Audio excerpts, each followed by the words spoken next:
बिस्मिल्लाहिर्रहमानिर्रहीम। अस्सलाम वालेकुम नाजरीन, आप देख रहे हैं हमारा यूट्यूब चैनल तिब्बे अल शिफा टीवी। मैं आपका मेज़बान हकीम मोहम्मद ज़मान हैदर। नाजरीन, आज बात होगी सफ़ूफ़े अल शिफा सप्रम प्लस मुगल्लज़ पर।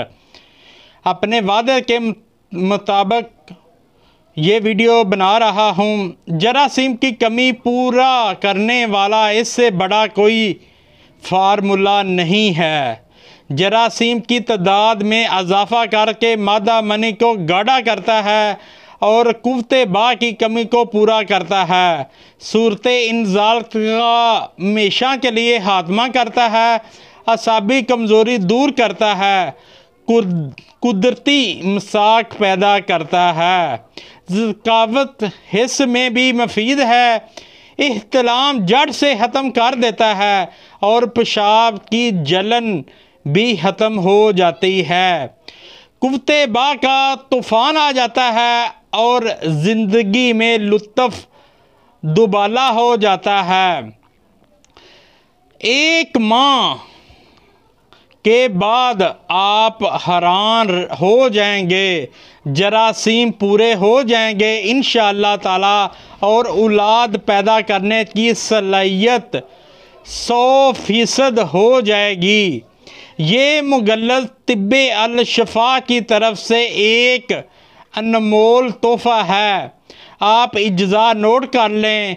उससे पहले मेरी आपसे रिक्वेस्ट है, जिन दोस्तों भाइयों ने मेरा चैनल अभी तक सब्सक्राइब नहीं किया वो कर दें और साथ ही बेल के बटन को भी प्रेस कर दिया करें ताकि आने वाली हर वीडियो का नोटिफिकेशन सबसे पहले आपको मिल सके।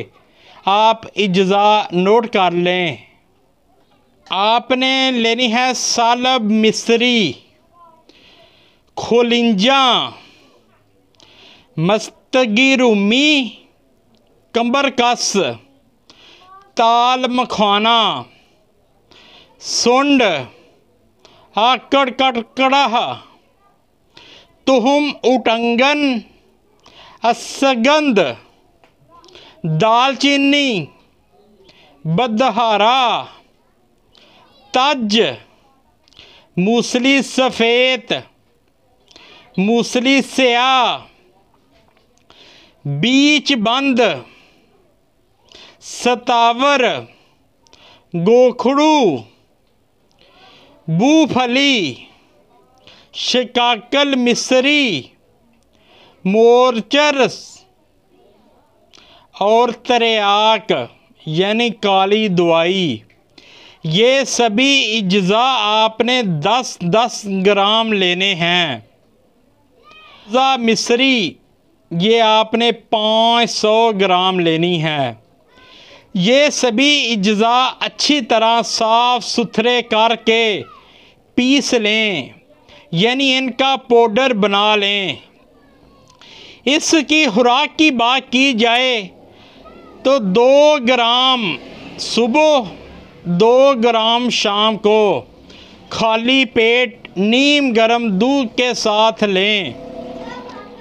इस नुस्खे से हज़ारों मरीज़ शफा याब हुए हैं।